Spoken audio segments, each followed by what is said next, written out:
La muerte de los científicos en Poppy Playtime no fue un simple accidente. Todo estuvo meticulosamente planeado desde el principio. Cada una de las horribles acciones de los científicos fueron escribiendo poco a poco cómo es que iban a morir. Así que veamos cómo es que sucedieron los finales de cada uno de los científicos de Poppy Playtime. Ahora, para que todo quede más claro, primero descartemos la idea más popular de todas.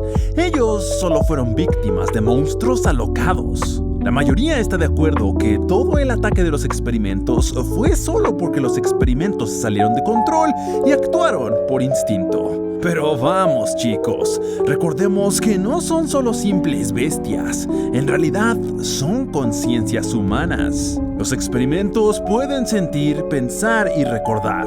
Y así como le tuvieron cariño a unas personas, también le tuvieron mucho odio y rencor a otras. Pero tampoco es que sean tontos, amigos. Los experimentos también pueden recordar los nombres y las acciones que les hizo cada científico. Si Playtime Co. hubiera pensado en esto, les hubieran lavado el cerebro o hecho alguna hipnosis para que olvidaran todo.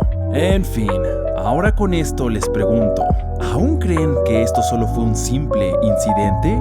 Pues en realidad todo esto fue planeado y hubo una mente maestra detrás de todo esto, el prototipo. Pero tranquilos, que lo enfermo apenas empieza. Después de un largo tiempo de haber sido estudiado, el prototipo sabía que la única manera de poder ser libre era unir fuerzas con todos los demás experimentos. Con todo lo que había aprendido sobre Playtime Co., él tenía más o menos una idea de lo que tenía que hacer para liberarse de todos los científicos. En uno de esos cuantos escapes, tomó la oportunidad de comunicarse y persuadir a otros experimentos para tomar justicia y libertad, aunque fuera de la peor manera posible. Él fue quien compartió las ideas a los experimentos de que tenían las posibilidades de tomar el control y así dejar de sufrir a manos de los científicos. También fue aquí donde sucedieron casos como la famosa muerte de Theodore, el niño que está dentro del cuerpo de Catnap.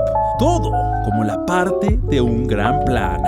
Y este plan se puede deducir si analizamos cada una de las muertes de los científicos. Comencemos viendo la muerte de Preston. En vida no era el villano principal, tampoco era quien daba las órdenes finales, pero por obvias razones tampoco era tan inocente que digamos. Formaba parte del personal y de todos estos horrores. La diferencia es que en ciertas ocasiones mostró empatía. Hablaba con los experimentos como si fueran los pobres huérfanos y aparte les tenía lástima. No era el típico tipo malo que solo los trataba como mercancía. De hecho, si recordamos un poco de su historia, él se encontraba bastante confundido cuando entró a trabajar a Playtime Co. I still don't understand why they hired me, a biologist at a toy company. Y conforme fue conociendo las verdaderas intenciones de la fábrica, hizo todo lo que estuvo en sus manos para intentar revelar toda la verdad. Incluso evitaba saludar a los huérfanos porque él ya sabía lo que les esperaba.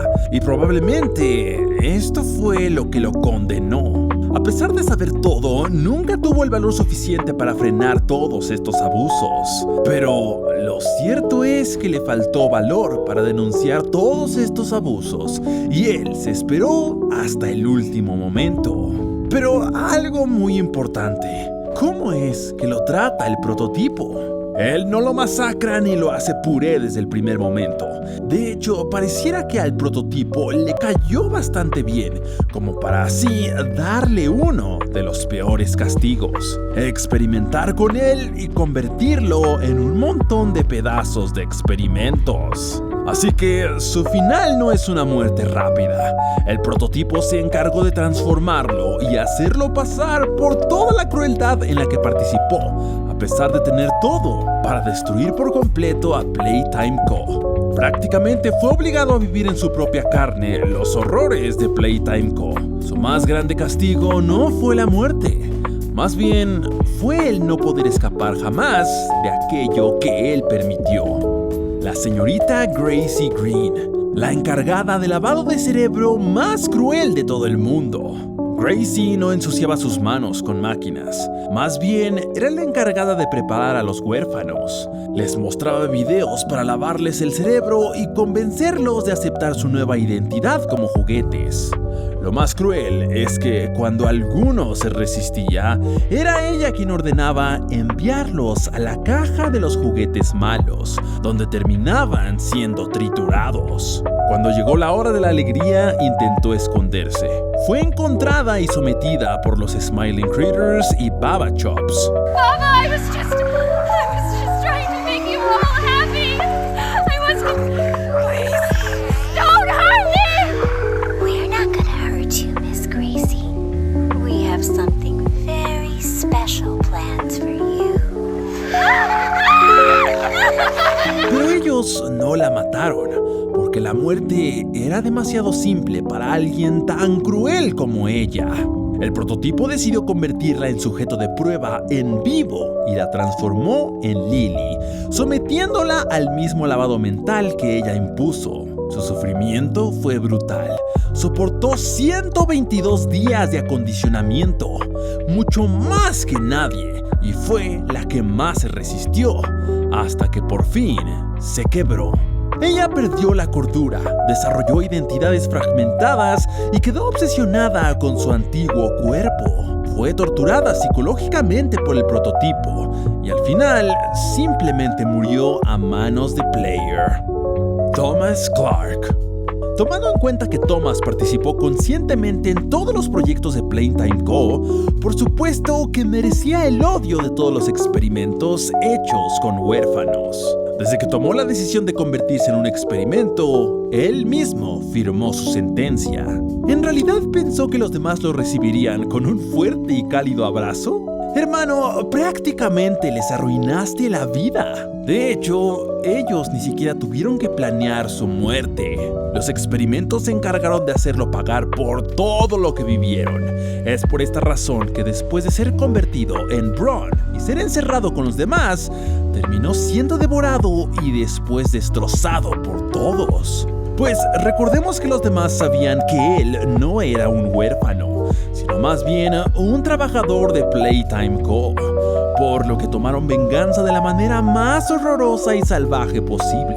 No me imagino qué pasó por la mente de los científicos al decidir poner a Bron junto a los demás huérfanos. Amigo, eso es muy tonto. En fin, la muerte de Thomas fue rápida, pero muy visceral. Prácticamente lo hicieron sufrir en vida hasta que murió de una manera muy explícita. ¿Y qué hay con la bruja de esta historia? Jessica Newman. Ella no era una cara más en los papeles. Ella podría jurar que fue de las personas más conscientes dentro de la fábrica. Y por supuesto, estaba al tanto de todo lo que sucedió.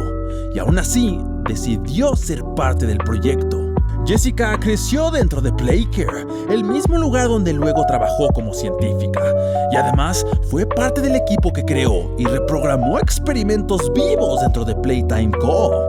Fue una de las que participó en la iniciativa de los cuerpos grandes, ayudando a transformar personas reales en juguetes vivientes, así como Catnap e incluso Thomas Clark. Ella estaba torturando a estos pequeños. Todos pensaríamos que alguien que vivió y pasó por todas estas cosas similares tendría, aunque sea un poco más de empatía, ¿cierto?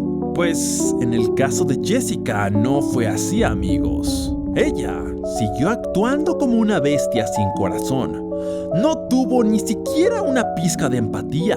Hasta el propio prototipo reconoce que ella no fue para nada amable con él. You were never very nice. We're here. Dr. Newman. Al menos, como sí lo hizo Preston. Y obvio, esto siempre lo tomaron en cuenta todos los experimentos. Por esa razón, Mommy Longlegs intentó atacarla cuando trató de entrevistarla. Lo peor de todo es que siempre intentó justificar y echarle la culpa a los demás. Hasta intentó convencer al prototipo que el culpable de todo esto era solamente Leith Pierre. Jessica no recibe la misma sentencia que un simple empleado cualquiera. Ella es enfrentada y destruida por el propio prototipo, frente a frente. No cualquier experimento terminó con ella. Con esto nos queda bastante claro que Jessica estuvo muy involucrada con la transformación del prototipo, por todo el odio con el que él habla de ella. Y así como el prototipo decidió tomar venganza contra unos, existen otros que pagaron sus acciones a manos de sus propios compañeros, como pasó con Harley Sawyer. Es importante mencionar su muerte, porque este tipo fue uno de los más despiadados, incluso desde su niñez. Fue el responsable de muchos experimentos, incluyendo a Catnap, a Yarnaby e incluso a Dewey. Pero él nunca mostró compasión por nadie e incluso torturó al propio prototipo para obtener información. Su muerte no fue rápida. Él fue castigado por sus propios colegas y destruido por el propio Player. Así que podemos asegurar que su castigo fue bastante acertado, tomando en cuenta que fue una horrible persona. Porque vamos, quedar atrapado en una computadora no es muy lindo que digamos, y menos si ni siquiera te diste cuenta cuando te pasaron ahí. Así es, amigos, Harley Sawyer fue transformado en una computadora en contra de su voluntad, porque él ni siquiera se dio cuenta cuando pasó todo esto. Solo despertó y ya estaba ahí. Aunque pongámonos a pensar en esto, lo más posible es que en el futuro Harley Sawyer vuelva a morir de nuevo, ya que al final del capítulo 5 pudimos ver que al parecer él hizo algún tipo de copia de seguridad de sí mismo. Continuamos con Bruno White y el científico número 4. Estos dos trabajaron en equipo junto con Harley Sawyer, compartiendo las mismas ideas. Bruno era una mente maestra casi al nivel de Harley, pero aún así ocupaba el segundo puesto. Lideró experimentos como el de Bonzo Bunny, pero cuando Sawyer se convirtió en experimento, Bruno tomó su lugar. Y de hecho, fue él quien convertiría a Sawyer en una máquina, siendo este uno de sus más grandes logros. Por esta razón, se ganó el odio del Dr. Sawyer, y así sería masacrado en la hora de la alegría por todos los juguetes. En cambio, el llamado científico número 4 seguía órdenes de estos dos. Estuvo en casi todos los experimentos que creó el Dr. Sawyer, así como Huggy Wuggy e incluso el propio prototipo, ya que tenía bastante conocimiento sobre él. Su muerte ocurrió en la hora de la alegría y probablemente fue asesinado por el propio Huggy Wuggy. De hecho, la hora de la alegría fue la que cobró la mayor parte de las muertes de los científicos. Posiblemente cada experimento tomó venganza en contra de sus científicos asignados, así como con las muertes del científico número 3, los científicos de Clarice, Carmine McCabe y el científico 1 y 2. Pero solamente hay uno que no aparece por ningún lado, y me refiero a Leif Pierre. Leif Pierre fue el jefe principal de Playtime Co., la mente arrogante y despiadada detrás de los experimentos. Él fue el responsable del proyecto de los cuerpos grandes y estaba al tanto de todo lo que estaba pasando dentro de la fábrica. Era quien tenía el poder real. Pero aquí está lo más extraño. El nombre de Leif jamás aparece en ninguna masacre o asesinato. No lo vemos sufrir como los demás científicos. Leif nunca es confrontado cara a cara por ninguno de los experimentos, ni siquiera por el propio prototipo.